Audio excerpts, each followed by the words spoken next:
Hi friends, welcome to Akaran Art. இப்போ நம்ம என்ன பண்ணிகிட்ருக்கோம் அப்படின்னு பார்த்தீங்கன்னா, அதாவது அந்த விடுகதை கேட்டிருந்தோம் இல்லைங்களா, அதுக்கு வந்து குழுக்கள் போட்டிருக்கோம். அதில் வந்து யூடியூப்பில் அண்ட் வாட்ஸ்அப்பில் பண்ணவங்களோட நேமை போட்டு அகரனை எடுக்க சொல்லிகிட்ருக்கோம். அவர் ரொம்ப ஏதோ அந்த கிளி போய் அந்த ஜோசியம் பார்க்கும்போது யோசித்து எடுக்கும் பார்த்தீங்களா, அந்த மாதிரி எங்களை பார்த்து சிரிச்சுட்டே யோசிச்சுட்டு இருந்தார். யோசித்து ஒரு சீட்டை எடுத்தார். லாஸ்ட் வீடியோவோட அந்த விடுகதையோட வின்னர் யாருன்னு பார்த்தீங்கன்னா கவிதா. அவங்களுக்கு வந்து கண்டிப்பாக ஒரு கிஃப்ட், அதாவது என்ன கிஃப்ட் அப்படி சொல்லிடுறேன். அப்புறம் வந்து போன வீடியோவில் விடுகதை என்ன கேட்டிருந்தேன்னு பார்த்தீங்கன்னா, நித்தம் கொட்டும் சத்தம் இல்லை. இதோட பதில் வந்து கண்ணிமை. தெரியாதவங்கள தெரிஞ்சுக்கோங்க. அந்த வின்னர் கவிதா சிஸ்டருக்கு நான் செஞ்ச பேங்கிள் வந்து சென்ட் பண்ண போகிறேன். இந்த மாதிரி ஒவ்வொரு கேள்விக்கும் பதில் சொல்லி வின் ஆகிறவங்களுக்கு ஒவ்வொரு ஹேண்ட்மேட் ப்ராடக்ட்ஸ் இந்த மாதிரி நாங்கள் சென்ட் பண்ணி வைப்போம். அதனாலும் எல்லோரும் கமெண்ட் பண்ணுங்கள், பதிலை இல்லைன்னா வாட்ஸ்அப் பண்ணுங்கள். நம்ம லாஸ்ட் வீடியோவில் அதாவது ஷேடிங் டெக்னிக்ஸ் என்னங்கிறத பார்த்துட்டு அண்டு சில ஷேடிங் டிப்ஸ் பற்றி பார்த்தோம். மெயினாக வந்து ஷேட் பண்ணுறதுக்கு லாஸ்ட் வீடியோவில் சொல்லியிருப்பேன். இந்த மாதிரி கை பிடிச்சிட்டு இப்போ ஒரு ப்ரெஷர் வந்து ஈவனாக கொடுக்கணும். ஏன்னா வந்து நம்ம different shades of pencil use பண்ணுறோம். இப்போது இந்த வீடியோவில் என்ன பார்க்க போகிறோம் அப்படின்னா, அதாவது நம்ம பிளெண்டிங் பண்ணுறது வந்து நம்ம நிறைய மெட்டீரியல்ஸ் யூஸ் பண்ணுவோம்னு சொல்லியிருந்தேன். அதாவது டிஷ்யூ பேப்பர் இல்லைன்னா நார்மல் பேப்பர் இல்லைனா ஹேண்டில் பண்ணலாம், இல்லைனா இயர்பட்டில் பண்ணலாம். அதெல்லாம் பண்ணுறது என்னென்ன எஃபெக்டில் வருது அப்படிங்கிறத பற்றி பார்க்க போகிறோம் இன்றைக்கி. இப்போது நான் சும்மா ஒரு ரஃப்பாக ஒரு ஷேட் பண்ணுறேன். அதை வந்து டிஃப்ரெண்ட்டாக அந்த மெட்டீரியல்ஸ் யூஸ் பண்ணி ஸ்மச் பண்ணலாம். ஸ்மச் பண்ணால் கொஞ்சம் நம்மளுக்கு டிஃப்ரெண்ட் எஃபெக்ட் கிடைக்கும். நம்மளுக்கு எந்த இடத்துல எந்த மாதிரி தேவையோ அந்த மாதிரி வந்து நம்ம அதை யூஸ் பண்ணிக்கலாம்.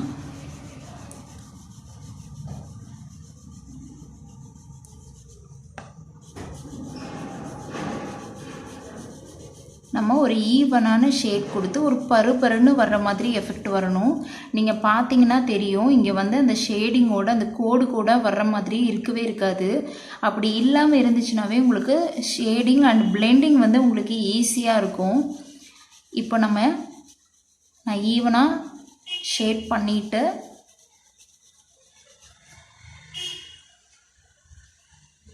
ஃபஸ்ட்டு வந்து இயர்பட்டில் பண்ணுறேன். இப்போ வந்து நான் ஷேடிங் இந்த பக்கம் பண்ணியிருக்கேன், அதனால் வந்து நான் இந்த பக்கமாக வந்து ஸ்மெச் பண்ண போகிறேன். இப்படி பண்ணிங்கன்னா உங்களுக்கு வந்து நல்லா ஈவனாக கிடைக்கும். நீங்கள் வந்து இப்போது 2 கலர் ஸ்மெச் பண்ண போகிறீங்க, அதாவது 2 ஷேடு, லைட் டோன், இன்னொன்று அதாவது நான் அதை பண்ணி காமிச்சிடுறேன். இது வந்து லைட்டாக இருக்குது, இது வந்து கொஞ்சம் டார்க்காக இருக்குது. இப்படி பண்ணும்போது நீங்கள் வந்து லைட் டோனில் இருந்து தான் டார்க் டோனுக்கு வரணும். அப்போ தான் உங்களுக்கு இது நீங்கள் டார்க்லேருந்து லைட் போனீங்கன்னா என்ன ஆகும் அப்படின்னா, அந்த டார்க்கில் இருக்கிற அந்த டஸ்டெல்லாம் வந்து உங்களுக்கு லைட் ஷேட்லேயும் ஆகிடும். அது உங்களுக்கு சரியான ஒரு கவரேஜ் கிடைக்காது. அதனால் இந்த மாதிரி தான் பண்ணணும். நெக்ஸ்ட்டு வந்து ஒரு நார்மல் பேப்பர் வச்சுட்டு இந்த மாதிரி பண்ணுறேன். நார்மல் பேப்பர் வச்சு பண்ணும்போது ஜஸ்ட் அப்படியே வச்சு ஒரு ரொட்டேஷன் மாதிரி பண்ணிங்கனாலே போதும். இதுக்கும் டிஷ்யூ பேப்பருக்கும் இதே மாதிரி தான் பண்ணணும். ஆனால் அதோட எஃபெக்ட் வந்து இந்த மாதிரி தான் வரும். ஏன்னா பேப்பரில் டிஷ்யூ பேப்பர்லலாம் வந்து நீங்கள் நல்லா அழுத்தி தேய்ச்சிட்டிங்கன்னா அதில் இருக்கிற டஸ்ட்டு ஃபுல்லாமே இது வந்து இந்த பேப்பர்ஸ் எடுத்ததுன்னா உங்களுக்கு நீங்கள் என்ன ஷேட் வந்து எக்ஸ்பெக்ட் பண்ணுறீங்களோ அது வந்து கிடைக்காது. அதனால் பேப்பர்ஸ் யூஸ் பண்ணும்போது நீங்கள் பார்த்தீங்கன்னாவே தெரியும், இந்த சைடில் எல்லாமே வந்து டஸ்ட் மாதிரி ஆகுது, இந்த மாதிரி ஆகும். அதனால் நீங்கள் அதை அவாய்ட் பண்ணிடுங்க. ரொம்ப அழுத்தி தேய்க்கவே வேண்டாம், சும்மா ரொட்டேஷன் கொடுத்தீங்கன்னாவே யூஷுவல் ஆகிடும். இப்போ உங்களுக்கு டிஃப்ரென்ஸ் தெரியும். இது வந்து அப்படியே டார்க்னஸோடு இருக்குது. நான் சாதா பேப்பரில் பண்ணது வந்து கொஞ்சம் முறப்பாக அண்டு வந்து ஷேட் வந்து கம்மியான மாதிரி ஆயிடுச்சு.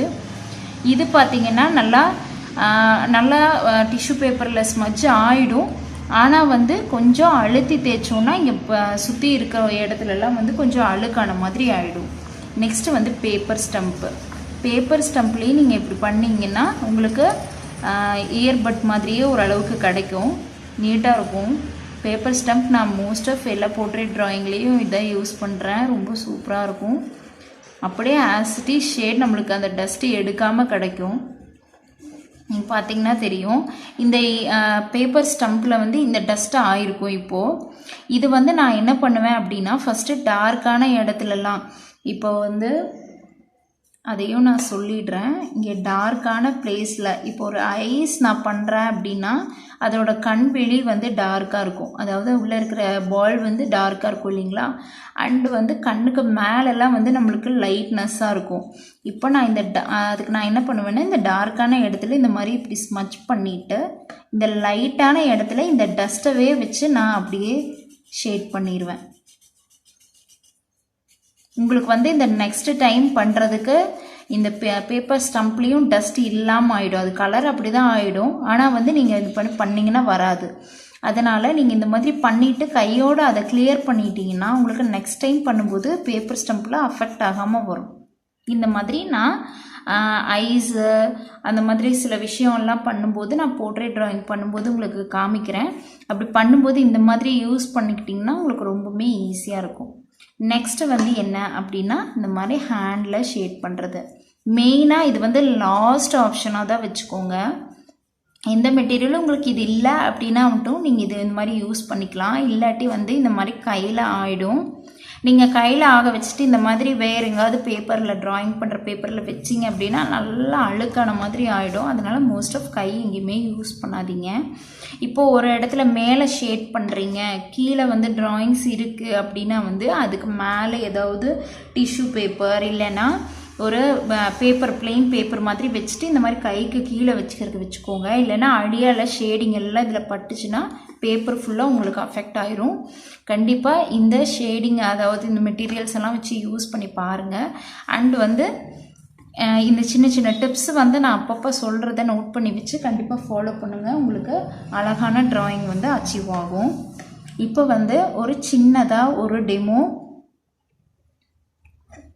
ஒரு சிலிண்ட்ரிக்கல் ஷேப் இருக்குது. இதை வந்து நம்ம பேசிக்காக எப்படி ஒரு ஷேட் பண்ணுவோம் அப்படிங்கிறத பற்றி பார்க்கலாம். இப்போது இதுக்கு வந்து இங்கிருந்து ஏதாவது ஒரு லைட், இது சன்னாக வச்சுக்கலாம், இல்லைன்னா ஏதாவது ஒரு பல்ப் இருக்கிற மாதிரி கூட நம்ம வச்சுக்கலாம். இங்கே இந்த ஆப்ஜெக்ட் மேலே இப்போ வந்து இந்த லைட் வெளிச்சம் வருது அப்படின்னா நம்ம இங்கே வந்து லைட்டாக இருக்கும். நீங்கள் இமேஜின் பண்ணி பார்த்து இந்த மாதிரி விஷயத்தை நீங்கள் ட்ரா பண்ணணும். நம்ம எதுக்காக இதை ட்ரா பண்ணுறோம், இதை ஃபஸ்ட்டு ப்ராக்டிஸ் பண்ணுறோம் பேசிக்கில் அப்படின்னு பார்த்தீங்கன்னா, உங்களுக்கு வந்து அதாவது நீங்கள் எந்த ஒரு ஆப்ஜெக்ட் பார்த்து வரைஞ்சாலும் சரி, இமேஜின் பண்ணி வரைஞ்சாலும் சரி, ஏதாவது ஒரு லைட் வெளிச்சம் அது மேலே கண்டிப்பாக இருக்கும். அந்த ஷேடு, அந்த லைட்னஸ் எங்கே வருது, அந்த டார்க்னஸ் எங்கே வருது அப்படிங்கிற விஷயத்தை தெரிஞ்சுக்கிட்டு நீங்கள் ஷேட் கொடுத்தீங்கன்னாவே ஆட்டோமேட்டிக்காக உங்களுக்கு அந்த 3D எஃபெக்ட் வர ஆரம்பிச்சிடும். அதுக்காக தான் வந்து ஃபஸ்ட்டு எல்லா ஷேப்ஸ் மேலேயும் இந்த மாதிரி ஒரு வெளிச்சம் வர மாதிரி அதை வந்து நம்ம ப்ராக்டிஸ் பண்ணுறோம். இது வந்து ஷேப்ஸ்ன்னு சொல்லுவோம். இதை ஹைலைட்டிங் இங்கே வந்து லைட்டாக இருக்கும், இங்கே வந்து அதை விட கொஞ்சம் ஒரு டார்க்காக இருக்கும் சென்டர் ஆஃப் த பிளேஸில். நீங்கள் எல்லா ஷேப்ஸ்க்கும் இந்த மாதிரி பண்ணி பார்த்து நம்ம வந்து ப்ராக்டிஸ் பண்ணிக்கணும். நெக்ஸ்ட்டு வந்து அதோட பேக் சைடில் சுத்தமாகவே டார்க்காக இருக்கும்.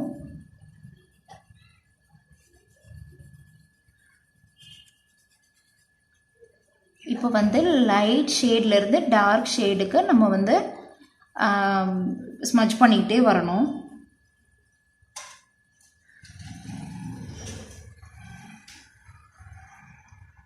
இப்போ நான் இயர்பட் வச்சுக்கிறேன்.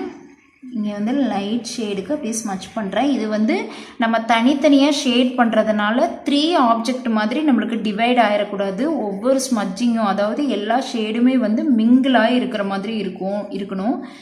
ஷேடிங் தான் ட்ராயிங்க்கு ஒரு முக்கியமான விஷயம். ஆக்சுவலாக இது நல்லா பண்ண தெரிஞ்சிருச்சுனாவே அந்த 3D எஃபெக்ட் அப்படிங்கிறது வந்து நம்மளுக்கு ஈஸியாக கிடைக்கும். இந்த மாதிரி இந்த 2 ஷேடும் இந்த இடத்துல டிவிஷனாக தெரியாமல் நம்மளுக்கு வந்து மிங்கிளாகி இருக்கணும். அதுக்கு பேர் தான் ஸ்மட்ஜிங்னு சொல்லுவோம்.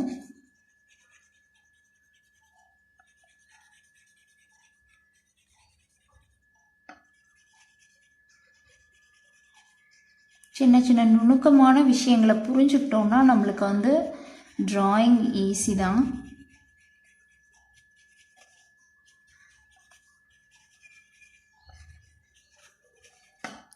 அவ்வளோதான். இதுக்கப்புறம் நம்ம இந்த அவுட்லைனை வந்து கொஞ்சம் கரெக்ட் பண்ணிவிட்டு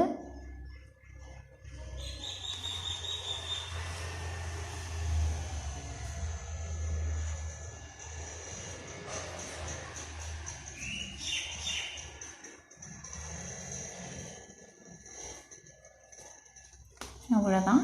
இப்போது இங்கே வந்து லைட் வெளிச்சம் வருது அப்படின்னா நம்மளுக்கு இந்த பேக் சைடில் ஷேடோ வரும். இதுதான் ஹைலைட்டிங் ஆஃப் ஷேடோ. அதாவது அந்த என்ன ஷேப் போடுறோமோ அதை வந்து கொஞ்சம் டிஃபைன் பண்ணுற மாதிரி நம்ம ஷேடோ இருக்கணும். இங்கே வந்து டார்க்காக இருக்கும். நீங்கள் ஷேடோ நிறைய பேர் பார்த்துருப்பீங்க. அதுக்கப்புறம் லைட்டாக வரும்.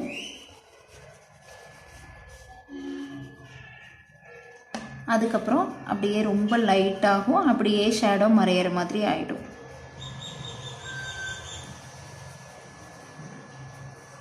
இதுதான் ஹைலைட்டிங் ஆஃப் ஷேடோ. இதை வந்து ஸ்மச் பண்ணுறதுனாலும் பண்ணலாம், ஸ்மச் பண்ணலைனாலும் பரவாயில்ல. ஏன்னா வந்து இதுக்கும் ஒரு டிஃப்ரென்ஷியேஷனுக்கும் இது வந்து கொஞ்சம் மொரன்னு இருந்தால் தான் இது ஷேடோ மாதிரி ஒரு ரியலான எஃபெக்ட் கிடைக்கும்.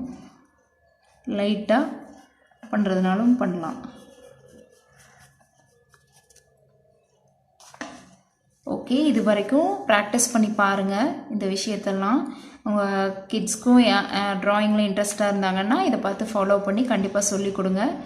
நெக்ஸ்ட்டு வந்து நம்ம ஏதாவது ஷேப் எப்படி பார்த்து வரையணும் அண்ட் வந்து அதுக்கு எப்படி ஷேட் கொடுக்கணும், அப்புறம் போர்ட்ரேட் ட்ராயிங் எப்படி வரைகிறது அப்படிங்கிறத பற்றியெல்லாம் ஃப்யூச்சரில் பார்க்கலாம். இப்போது விடுகதை நேரம். இன்றைக்கத்த விடுகதை கேள்வி என்னன்னு பார்த்தீங்கன்னா, பார்த்தால் கல்தான், பல்பட்டால் தண்ணீர் தான். இதுக்கான ஆன்சர் வந்து கமெண்ட் பாக்ஸில் கமெண்ட் போடுங்க, இல்லைனா வாட்ஸ்அப்பில் கூட ஷேர் பண்ணுங்கள். என் நம்பர் போடுறேன்.